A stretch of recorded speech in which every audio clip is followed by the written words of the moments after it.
وَلَقَدْ يَسَّرْنَا الْقُرْآنَ لِلذِّكْرِ فَهَلْ مِن مُّدَّكِرٍ جعل الله الكعبة البيت الحرام قياما للناس والشهر الحرام والهدي والقلائد ذلك لتعلموا أن الله يعلم ما في السماوات وما في الأرض وَأَنَّ اللَّهَ بِكُلِّ شَيْءٍ عَلِيمٌ۔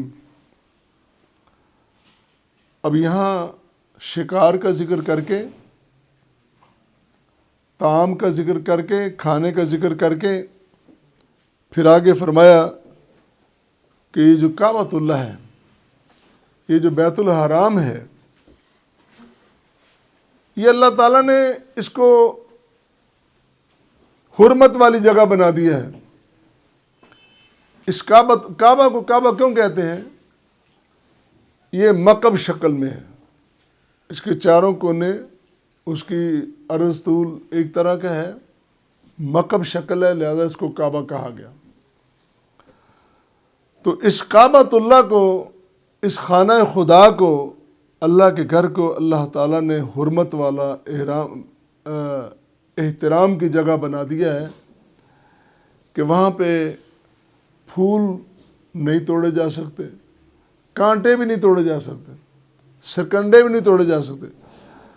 اب کی صورتحال نہ دیکھیں، ہمیں یہ جو بڑی خوبصورت بلڈنگ ماشاءاللہ نظر آتی ہے، دلوں کو ٹھنڈک پہنچتی ہے، وہ دور دیکھیں جب بلڈنگ نہیں تھی، عمارات نہیں تھی اور چاروں طرف کانٹے اور سرکنڈے تھے۔ یہ اس وقت کی ساری باتیں ہو رہی ہیں، لیکن اب بھی مسائل ہیں۔ احرام کی حالت میں جب ہم منا میں یا عرفات میں جاتے ہیں تو وہاں تو اب بھی جھاڑیاں موجود ہیں، تو وہ سارے مسائل اس کے ساتھ جڑے ہوئے ہیں۔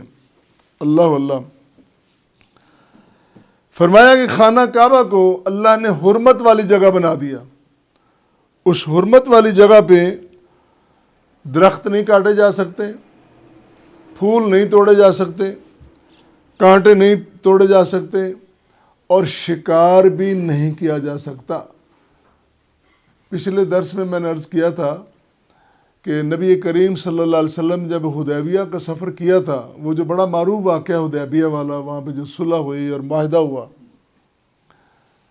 مسلمانوں کے خیمے لگے ہوئے تھے اور احرام کی حالت میں، اور خیموں میں چھوٹے چھوٹے جانور قریب آ رہے ہیں، دسترس میں کہ پکڑ لے ان کو بندہ، لیکن اللہ کی طرف سے پابندی لگ گئی کہ تم ان کو نہیں پکڑ سکتے، تم ان کا شکار نہیں کر سکتے۔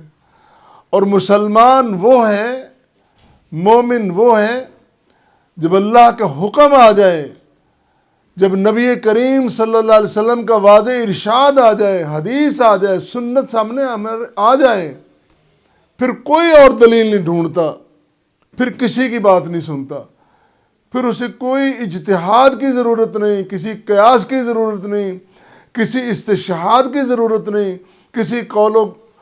کسی قیل و قال کی ضرورت نہیں، بس ادھر فرمان محمد ہو صلی اللہ علیہ وسلم، ادھر گردن جھکائی ہو، اطاعت اس کو کہتے ہیں۔ تو اللہ تعالیٰ نے شعائر بتا دیے، وہ شعائر، وہ نشانیاں جن کا احترام کیا جانا ضروری ہے۔ حرم صرف مکعب کی جگہ نہیں، پورا حرم کا جو علاقہ ہے وہ سارا حرم ہے۔ اور پھر اس کے ساتھ ساتھ بتایا کہ وہ مہینے، الشہر الحرام ایک مہینہ ہے، لیکن اس سے مراد مفسرین نے لیا کہ چاروں مہینے، جن 4 مہینوں میں جنگ و جدل، لڑائی، مار کٹائی، گالی گلوچ جائز نہیں۔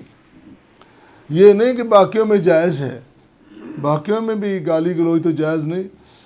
اور ہم تو مسلمان ہو کر، مومن ہو کر کس طرح پسند کرتے ہیں کہ کوئی مجھے گالی دے اور میں گالی سے آغاز کروں۔ مجھے ایک بات یاد آئی، نبی کریم صلی اللہ علیہ وسلم نے فرمایا کہ مسلمان مومن اپنے والدین کو گالی نہیں دیتا۔ سوال کیا گیا کہ کوئی اپنے ماں باپ کو بھی گالی دے سکتا ہے؟ فرمایا ہاں، جب تو اپنے بھائی کو گالی دے گا، اس کی ماں کو، اس کے باپ کو، وہ جواب میں تجھے گالی دے گا. تو گویا تم نے اس کے والدین کو گالی نہیں دی، اپنے والدین کو گالی دی ہے. اللہ اللہ، کتنا پیارا، کتنا خوبصورت دین ہے اور کتنی پیاری تعلیمات ہیں. تو اس کے ساتھ ساتھ الہدیہ، ہدیٌ سے مراد ہے قربانی کا جانور، والقلائد، اور وہ جو جانور ہوتے تھے ان جانوروں کے گلوں میں پٹے باندھ دیے جاتے، نشانی ہوتی، پتہ چلتا کہ یہ جس طرح ہم نہیں دیکھتے کہ قربانی کے ہم جانور لاتے ہیں، ہمارے بچے بڑے پیار سے ان کے گلوں میں پٹے ڈالتے ہیں، نشانیاں ڈالتے ہیں، مہندیاں لگاتے ہیں، یہ بڑی خوشی مناتے ہیں. عقیدت اور محبت ہے اپنی اپنی. تو ان جانوروں میں جن میں پٹے ڈلے ہوئے ان کا بھی احترام ہوتا. اب یہ ایک بڑا میسج ہے پوری دنیا کے لیے. وہ دنیا جو مسلمان کو، امت مسلمہ کو غیر مہذب سمجھتی ہے، ان کو پتہ ہونا چاہیے ہم مسلمان اتنے دین کے پابند ہیں، اتنے قرآن کو ماننے والے ہیں، اتنے سنت نبوی کو ماننے والے ہیں، ہمیں تو حکم آ جائے تو ہم تو کانٹے کو ہاتھ نہیں لگاتے، ہم تو پھول کو ہاتھ نہیں لگاتے، ہم تو جانور کو ہاتھ نہیں لگاتے. دشمن تو دشمن ہے، انسان تو انسان ہے، ہم تو جانور کو ہاتھ نہیں لگاتے. مسلمان جو صحیح معنی میں ہے، نہ وہ دہشت گردی کر سکتا ہے، نہ وہ قتل و غارت گری کر سکتا ہے، نہ وہ کسی کو فریب دے سکتا ہے، نہ مکر کر سکتا ہے، نہ کسی کی جائیداد پہ قبضہ کر سکتا ہے. وہ مسلمان ہی کیسا ہے جو قبضے کرے. الحمدللہ یہ مسلمان کی تعلیمات ہیں. اسی طرح بیان کرتے اسی آیت کریمہ میں بڑی خوبصورت بات اللہ تعالیٰ نے فرمائی، وہ یہ ہے اعلموا، جان لو، مسلمانوں ایمان والو جان لو، باتیں نوٹ کرو.